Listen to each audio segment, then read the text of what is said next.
A few people online made this comparison after the debate that in other parts of the country, there have been like conservative politicians that have questioned the accuracy of crime data as a pretext Mm-hmm. for, National Guard coming in or Mm-hmm. more kind of federal, and basically trying to say that you're trying to run more to the right on this Mm-hmm. issue and echoing some of that language. It, I you would know, ex- I would expect my opposition. At this point, I'm not surprised at anything that my opposition or opponents would say, because they've said everything they possibly could say. Anyone who's paid any attention, because I didn't just start community work.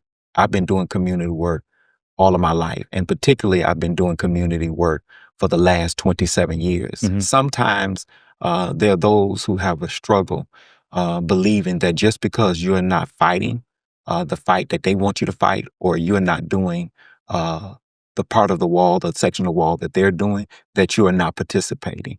But it don't just take one of us to do one thing. It takes all of us to do a multitudinous number of things in order to get things done.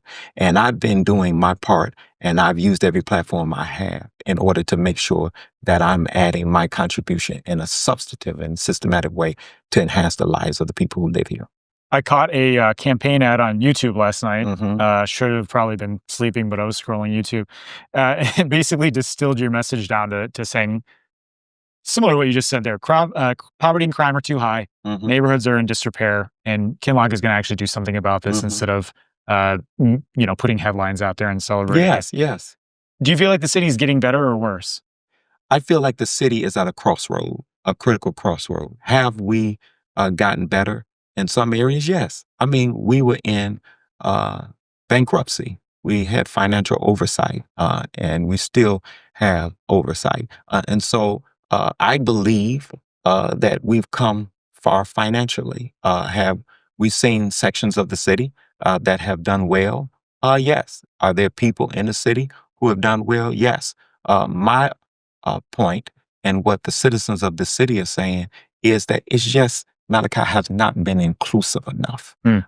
It could have been more inclusive enough to make people feel like, listen, we're not trying to tear you down or to bring you down. We just want to make sure that we got a ladder so that more people can get up. Yeah.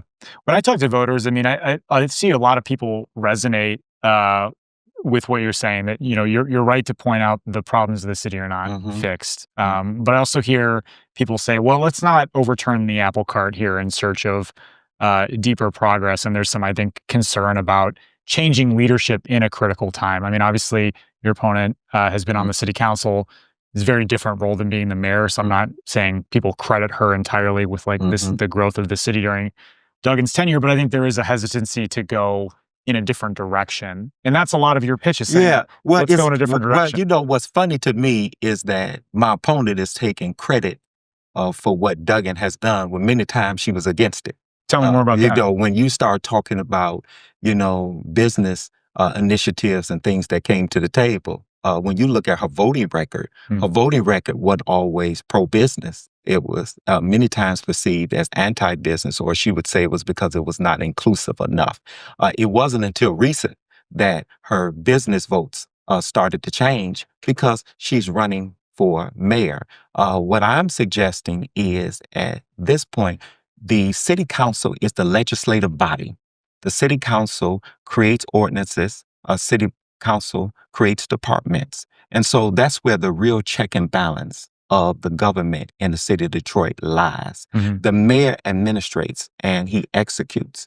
And so anything that, needs to happen in this city, if you sitting at the table and you see the numbers, that's your opportunity when the budget comes from the administration. That's checks and balances to leverage your influence in order to say, listen, we're not prioritizing the citizens enough. When you look at $1 billion of ARPA money that came in here, Mhm. based on the city's data, 5% of it went to affordable housing. 5% of it went to neighborhoods. That's not Kinloch number. That's data.